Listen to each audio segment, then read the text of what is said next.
Papayagan na ng gobyerno na hindi bumili ng modern jeep ang mga operator basta maayos o rehabilitated ang kanilang jeep. Bahagi yan na napagkasunduan sa pulong ng Land Transportation Franchising and Regulatory Board at Grupong Piston kahapon. Bumuo lang po sila ng kooperatiba. Wala pong jeepney phase out, hindi po sapilitan ang pagbili ng mga modernized jeepneys.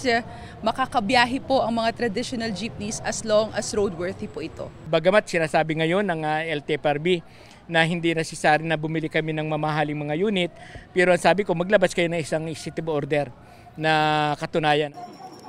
Bukod dyan, pinayagan din ng LTFRB na padaliin ang ilang panghiling ng Grupong Piston, gaya ng pagpapadali sa consolidation o pagsali sa kooperatiba kung saan ORCR at petisyon na lang ang kailangan.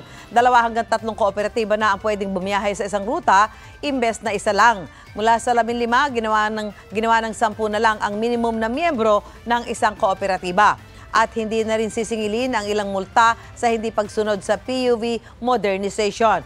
Sa kabila ng pakikipag-usap sa LTFRB, tuloy pa rin ang tigil pasada ng piston ngayong araw. Hindi rin kasi binago ang December 31 na deadline ng consolidation.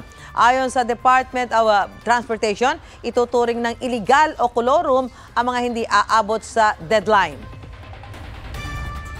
Mauna ka sa mga balita, bisitahin at mag-subscribe sa GMA Integrated News sa YouTube. Sa mga kapuso abroad, samahan nyo kami sa GMA Pinoy TV at sa www.gmanews.tv.